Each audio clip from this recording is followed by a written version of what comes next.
Hello बच्चों, अच्छे हैं आप लोग।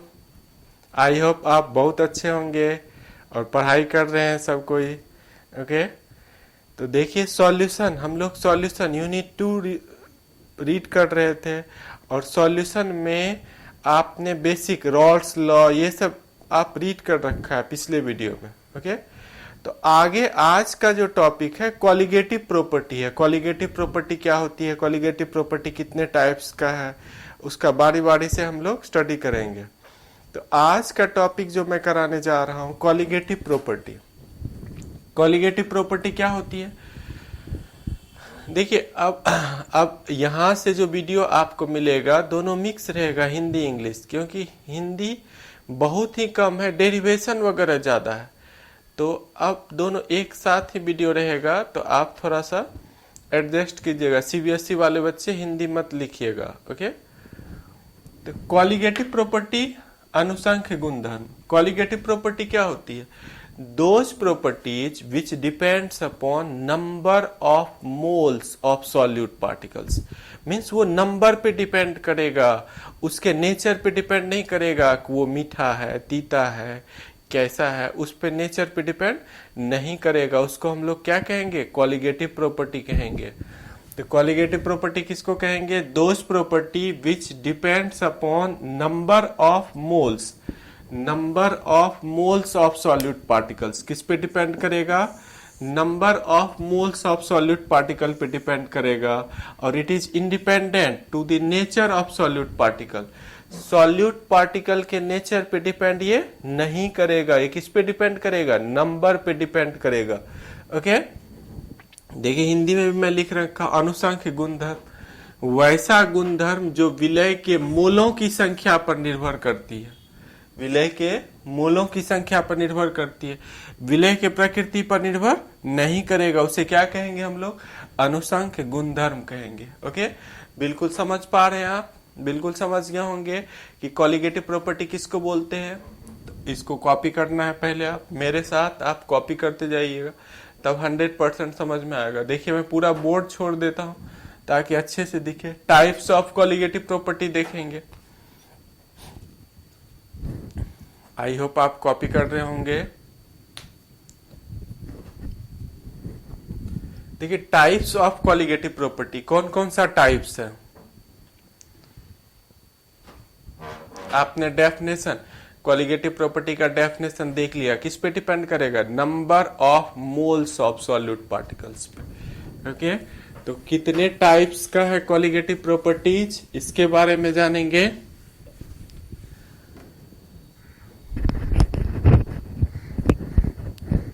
Types of colligative properties, types of colligative property. Colligative property कितने, अनुसंख्य गुणधर्म के प्रकार, कौन कौन सा प्रकार है। फर्स्ट, कौन कौन सा टाइप है, देखिए पहला जो टाइप है relative lowering in vapour pressure. VP समझ रहे हैं आप, वीपी मीन्स हो गया vapour pressure, relative lowering in vapour pressure. वाष्प दाब का आपेक्षिक अवनमन, वाष्प दाब का आपेक्षिक अवनमन। मैं बार बार रिपीट कर रहा हूं, सीबीएसई वाले बच्चे जो इंग्लिश मीडियम से हैं वो हिंदी मत लिखिएगा, हिंदी वाले बच्चे केवल। सेकेंड में elevation in boiling point, elevation in boiling point. क्वथनांक में उन्नयन, क्वथनांक में उन्नयन। और थर्ड कॉलिगेटिव प्रॉपर्टी है depression in freezing point, depression in freezing point. हिमांक में अवनमन, हिमांक में अवनमन। ओके, फोर्थ कॉलिगेटिव प्रॉपर्टी है ऑस्मोटिक प्रेशर, ऑस्मोटिक प्रेशर, परासरण दाब। ये सारे प्रॉपर्टीज किस पे डिपेंड करते हैं? नंबर ऑफ मोल्स पे डिपेंड करता है, number of moles of solute particles पे डिपेंड करता है, उसके नेचर पे डिपेंड नहीं करता है। नेचर मीन्स समझते हैं आप, नंबर मीन्स कितना नंबर है, 2 मोल, 4 मोल, 10 मोल। और नेचर मीन्स हो गया उसका टेस्ट कैसा है, उस खट्टा है, मीठा है, किस नेचर का है, उसकी प्रकृति क्या है, उस पे ये डिपेंड नहीं करती है। इन चारों को हम लोग क्या कहेंगे? ये चारों आपका कॉलिगेटिव प्रॉपर्टीज है। ये चारों क्या है आपका? कॉलिगेटिव प्रॉपर्टीज है। तो टाइप आप कॉपी कर रहे होंगे। अब बारी बारी से देखिए, 1 बाय 1 करके हम इसको कैरी करेंगे। जैसे आज के क्लास में डिस्कस करेंगे relative lowering in vapour pressure, relative lowering in vapour pressure. तो देखिए पूरा बोर्ड में छोड़ रहा हूं, आपको अच्छे से दिखेगा।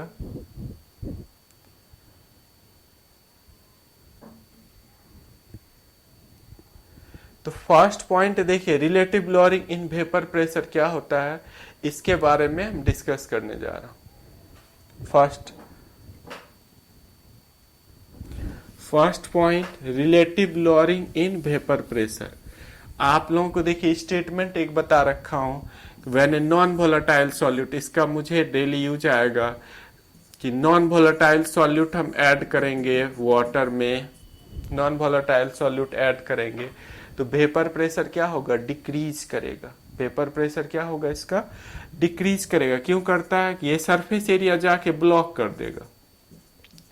सॉल्यूट मॉलिक्यूल क्या करेगा? सरफेस एरिया जाके ब्लॉक करने लगेगा, जिसके कारण वेपर प्रेशर क्या होगा? डिक्रीज करेगा। इसी के बेसिस पे कॉलिगेटिव प्रॉपर्टी को आगे डिराइव किया गया। ओके, तो देखिए इसका स्टेटमेंट लिखने जा रहा हूं। पहले भी ये स्टेटमेंट आ रखा है। When a non volatile solute is added in solvent, the vapor pressure of solution decreases because solute molecule block the surface area of liquid। क्या हो रहा है? When a non volatile solute is added, जब आप non volatile solute add कीजिएगा, non volatile solute is added in solvent, vapour pressure of solution क्या होगा? Decrease करेगा।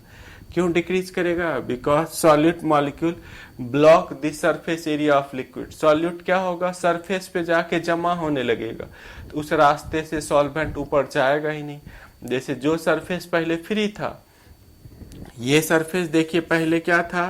फ्री था, यहां से सारे सॉल्वेंट मॉलिक्यूल्स ऊपर जा रहा था। अब इस सरफेस पर क्या हो गया? इस सरफेस पे सॉल्यूट आके जमा हो गया, सॉल्यूट रास्ता ब्लॉक कर दिया। अब सॉल्वेंट ऊपर कम जाएगा, तो वेपर प्रेशर क्या होगा? डिक्रीज करेगा। आप पीछे का वीडियो जाके देखिए, ये कॉन्सेप्ट आपको वेपर प्रेशर, जो टॉपिक है आपका vapour pressure, effect on vapour pressure, इसमें पूरा डिटेल मिलेगा। ओके, पीछे ये करा रखा हूं। Okay, vapour pressure of solution because solute molecule block the surface area of liquid. The ratio of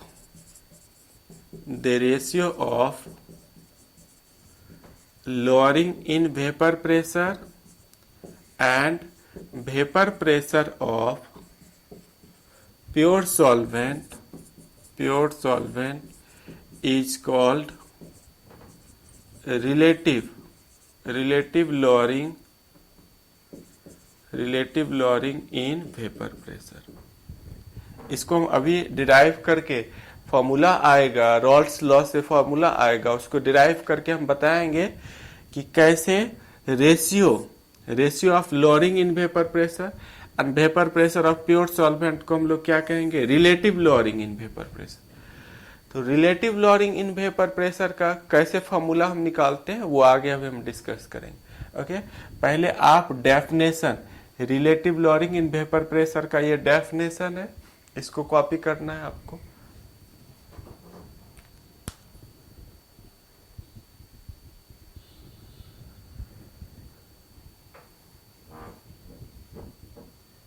अब देखिए हिंदी 2 लाइन लगेगा, 2 मिनट में हिंदी भी इसका लिख देता हूं ताकि मुझे दोबारा मेहनत नहीं करना पड़ेगा।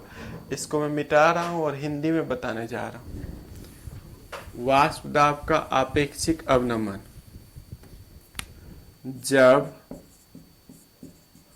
अवाष्पशील विलय को विलायक में मिलाया जाता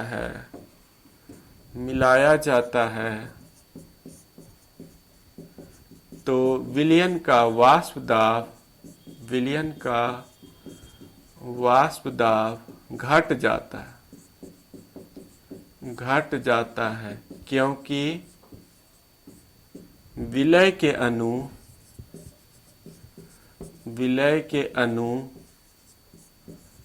विलायक के सतह को बंद कर देता है।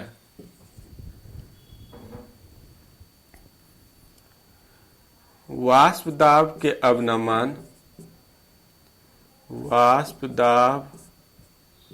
में अवनमन और विलायक के वाष्प दाब के अनुपात को वाष्प दाब का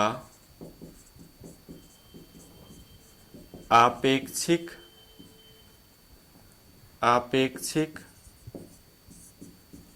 अवनमन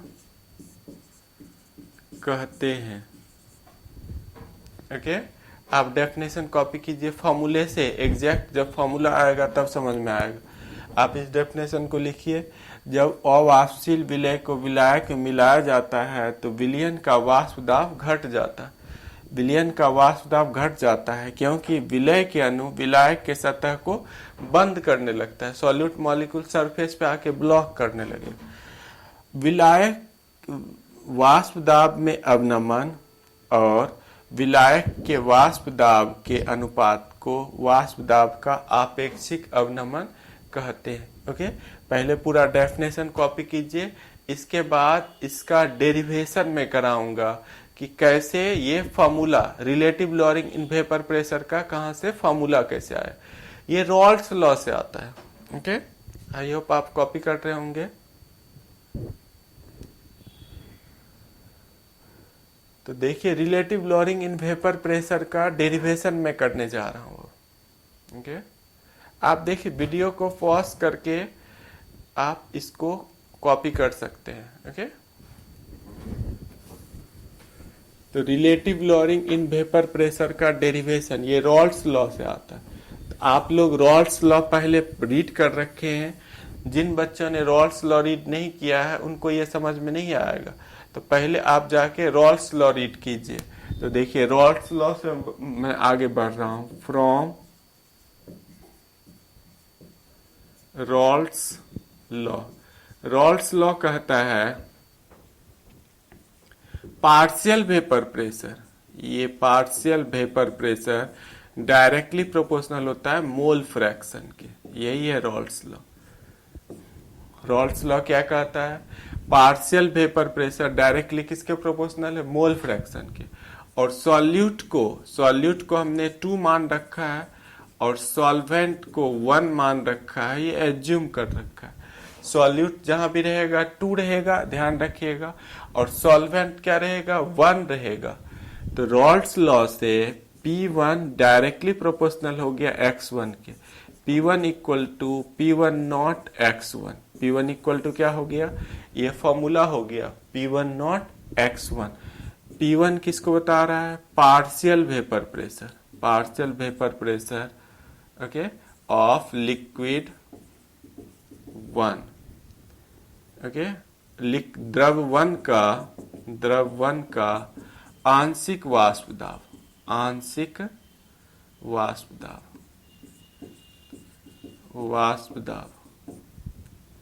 P1 नॉट बता रहा है vapour pressure of liquid one in pure state, in pure state. और x1 जान रहे हैं आप, x1 बता रहा है मोल फ्रैक्शन को। x1 किसको बता रहा है? मोल फ्रैक्शन, मोल अंश को, मोल अंश को बता रहा है। शुद्ध अवस्था में द्रव्यवन का वाष्प दाब, शुद्ध अवस्था में द्रव्यवन का वाष्प दाब। P1 नॉट किसको बता रहा है? शुद्ध अवस्था में द्रव्यवन का वाष्प दाब। तो अब देखिए लोअरिंग कितना हुआ, वेपर प्रेशर कितना गिरा। पहले पता है आपको, पहले क्या था? पहले जैसे ये वाटर है तो वाटर का यहाँ वेपर प्रेशर बन रहा था P1 नॉट, वाटर को 1 मान रखे। पहले कितना बन रहा था देखिए P1 नॉट। अब इसमें क्या मिला दिया मैंने? अब इसमें नॉन वोलेटाइल सॉल्यूट मिला दिया, चीनी, नमक, यूरिया, ग्लूकोज, ये सब मिला दिया। अब हम इसमें क्या करते हैं? अब देखिए हम इसमें नॉन वोलेटाइल सॉल्यूट मिला देते हैं। ये वाटर था, अब इसमें सॉल्यूट, नॉन वोलेटाइल सॉल्यूट मिला दिया, चीनी, नमक, यूरिया, ग्लूकोज, जो वेपर में नहीं जाएगा। पहले इसका वो क्या था P1 नॉट, अब घटकर कितना हो गया? अब ये वेपर प्रेशर घट के P1 हो गया। मीन्स P1 नॉट ये ग्रेटर था किससे? P1 से। P1 नॉट क्या है आपका? ग्रेटर है। शुरू में वाटर का जो प्योर स्टेट में वेपर प्रेशर है वो ग्रेटर है, और जब उसमें नॉन वोलेटाइल सॉल्यूट मिलाते हैं तो वेपर प्रेशर क्या होता है? डिक्रीज कर जाता है। तो वेपर प्रेशर डिक्रीज कर गया यहाँ P1 नॉट, ये याद रखिए आप। P1 नॉट क्या है? ग्रेटर है P1 से। और P1 नॉट किसको बता रहा है? ये सारे टॉपिक P1 नॉट क्या होता है, P1 क्या होता है, ये आपको पिछले वीडियो में रॉल्स लॉ जहां पर डिस्कस किए हैं, रॉल्स लॉ में बहुत बेहतरीन तरीके से उसको समझा रखा है कि P1 नॉट क्या है, P1 क्या है, ओके, P2 क्या है, ये सब मैं बता रखा हूं। तो आपको पीछे का वीडियो पहले अच्छे से देखना होगा, लिखना होगा, फिर यहाँ आना होगा, ओके। अदरवाइज आपको इस टॉपिक में relative lowering in vapour pressure में दिक्कत आने वाली है। तो पहले आप इसको कॉपी कर लीजिए। अभी भी आप देखिए मैं बता रखा हूँ P1 नॉट क्या होता है। ये प्योर स्टेट में है, ये वाटर अभी प्योर स्टेट में, और ये P1 हो गया। ये मिक्सचर, जब भी पार्शियल वर्ड आता है, पार्शियल का मतलब होता है मिक्सचर में, ओके, 2-4 मिला हुआ है। तो यहाँ मिला हुआ है इसके साथ नॉन वोलेटाइल सॉल्यूट। तो अब मैं देखिए इसे मिटाने जा रहा हूँ। आप आई होप इसको कॉपी किए होंगे।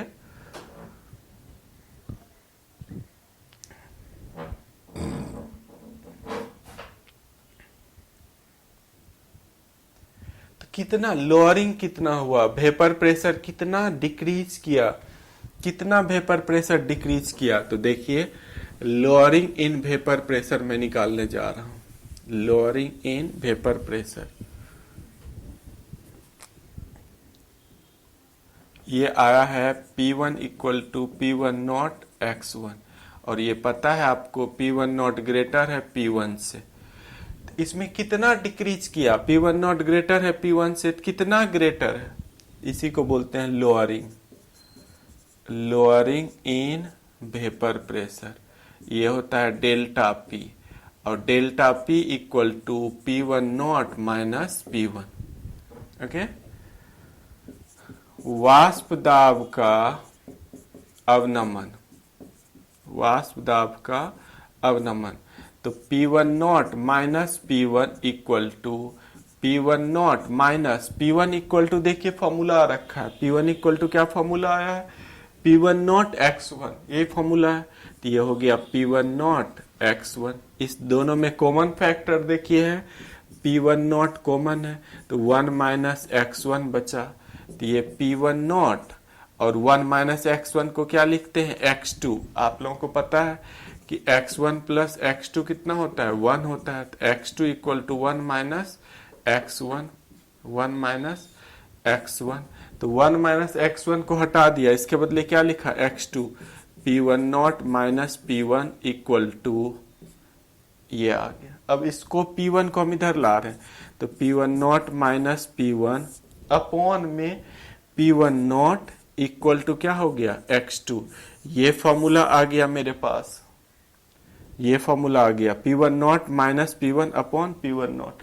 और इस रेशियो का नाम है, ये जो रेशियो है P1, ये वाला जो रेशियो आ गया P1 not minus P1 upon P1 not, इस रेशियो का नाम है relative lowering in vapour pressure. Relative lowering in vapour pressure, वाष्प दाब का आपेक्षिक अवनमन। वाष्प दाब का आपेक्षिक अवनमन, समझ पा रहे हैं आप? वाष्प दाब का relative lowering in vapour pressure, relative lowering in vapour pressure क्या हो गया? ये वाला ratio P1 not minus P1 upon P1 not, P1 not minus P1 upon P1 not, ये जो रेशियो आया है इसी रेशियो का क्या नाम है? Relative lowering. देखिए ऊपर वाला लोअरिंग है, नीचे वाला क्या है आपका? नीचे वाला वेपर प्रेशर है, ये आपका vapour pressure of pure solvent. इस रेशियो को, ये जो अनुपात निकला, इस रेशियो का ही नाम है relative lowering in vapour pressure. आप लोग बिल्कुल समझ गए होंगे अभी, और ये फॉर्मूला आगे मूव करेगा। अभी हम इसको और एक्सटेंड करेंगे, तो आप, आई होप आप इसको कॉपी किए होंगे। आप इसको कॉपी कर लिए होंगे। देखिए इस फॉर्मूले को मैं आगे मूव कराऊंगा, आगे ये और एक्सटेंड होगा। तो आपने क्या देखा? P1 आपने देखा, P1 जहां भी देखिए, जहां भी सॉल्यूट आ रहा है, सॉल्यूट को 2 से रिप्रेजेंट कर रहे हैं और सॉल्वेंट को 1 से, इस पूरे चैप्टर में। तो आपने भी फॉर्मूला देखा कि P1 not minus P1 upon P1 not equal to x2, और x2 इक्वल टू जानते हैं आप, x2 इक्वल टू क्या होता है? n2 upon n1 plus n2। हम यहाँ पर वैल्यू पुट कर देते हैं, इसका वैल्यू पुट कर देते हैं। x2 के बदले क्या लिखेंगे? x2 के बदले लिखेंगे n2 upon n1 plus n2। ये फॉर्मूला हो गया finally. P1 not minus P1 upon P1 not equal to क्या हो गया?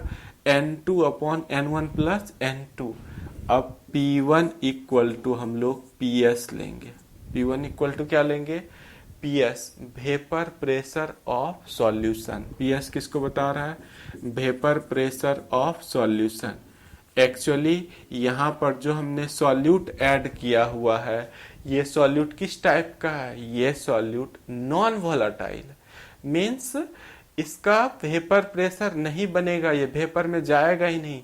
तो जब आप नॉन वोलेटाइल सॉल्यूट डाल रहे हैं तो वो सॉल्यूशन बन गया, तो वो टोटल सॉल्यूशन का वेपर प्रेशर हो गया। मीन्स सॉल्यूट प्लस सॉल्वेंट जब हम मिक्स करेंगे तो वो सॉल्यूशन का वेपर प्रेशर होगा, क्योंकि सॉल्यूट का वेपर प्रेशर क्या है? यहाँ 0 है।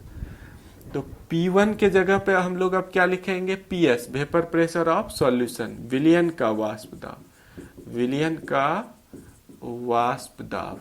तो यहाँ देखिए ये चेंज हो गया, P1 not minus PS upon P1 not equal to N2 upon N1 plus N2। ये फॉर्मूला आ गया। ओके, समझ पा रहे हैं आप? अब यदि डाइल्यूट सॉल्यूशन रहेगा, for dilute solution, dilute solution में क्या होगा? N2 is very very less than N1, means solute वहां बहुत ही कम होता है। डाइल्यूट सॉल्यूशन में पानी ज्यादा होता है और सॉल्यूट क्या होगा? कम होगा। तो therefore N2 is neglected, N2 नगण्य है, इसको नेग्लेक्ट कर देंगे, हटा देंगे। हम लोग जो नेग्लेक्ट करते हैं वो प्लस माइनस में करते हैं, मल्टीप्लिकेशन और डिवाइड में हम लोग नेग्लेक्ट कभी नहीं करते हैं। तो हम लोग इस N2 को नहीं हटाएंगे, ये वाला N2 हटेगा। तो नया फॉर्मूला आ गया P1 not minus PS upon P1 not equal to, ये N2 हटेगा, ऊपर वाला नहीं हटेगा, ऊपर वाला मल्टीप्लाई है, तो मल्टीप्लाई वाले को कभी भी नेग्लेक्ट नहीं करते हैं। आप इस तरह सोचिए कि 10 लाख है आपके पास और 10 लाख में आप 100 रुपया ऐड कर दीजिएगा तो कोई इफेक्ट नहीं होगा।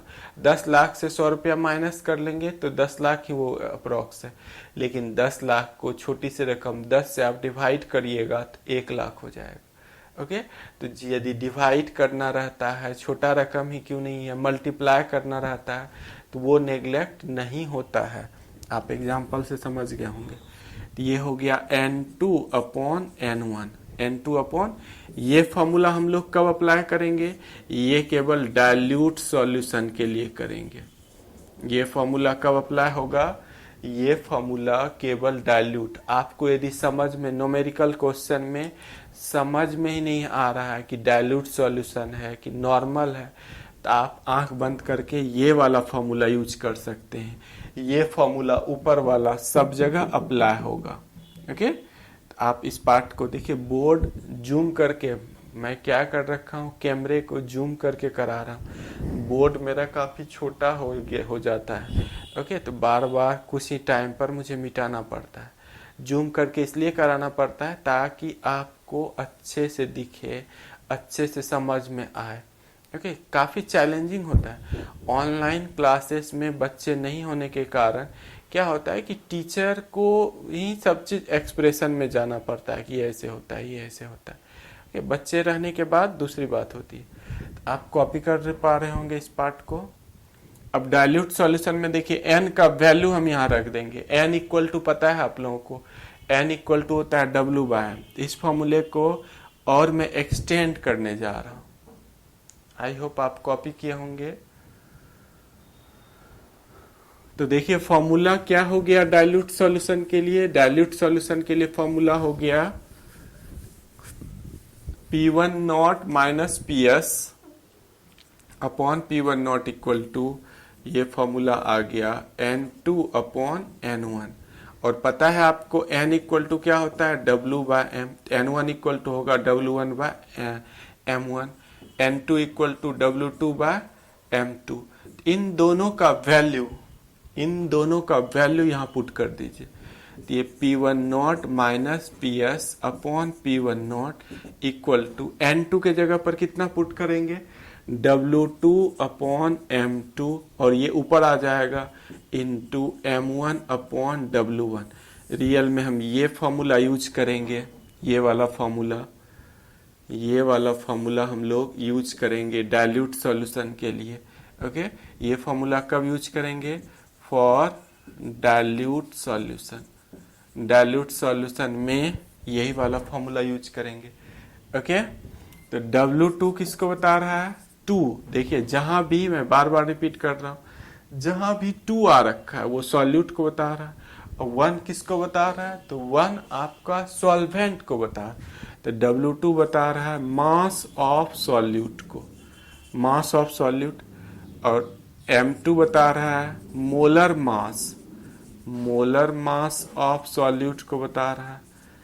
W1 बता रहा है मास ऑफ सॉल्वेंट को, मास ऑफ सॉल्वेंट। M1 बता रहा है मोलर मास ऑफ सॉल्वेंट को बता रहा है। ओके, तो W2 इस चीज को बता रहा है, W1 ये सब, इनके बारे में पहले ही डिस्कस कर रखा हूं।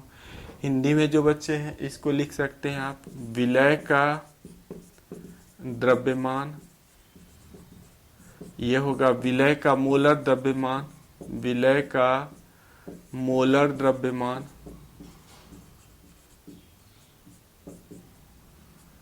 ये है आपका विलायक का द्रव्यमान, विलायक का द्रव्यमान, विलायक का मोलर द्रव्यमान, विलायक का मोलर द्रव्यमान।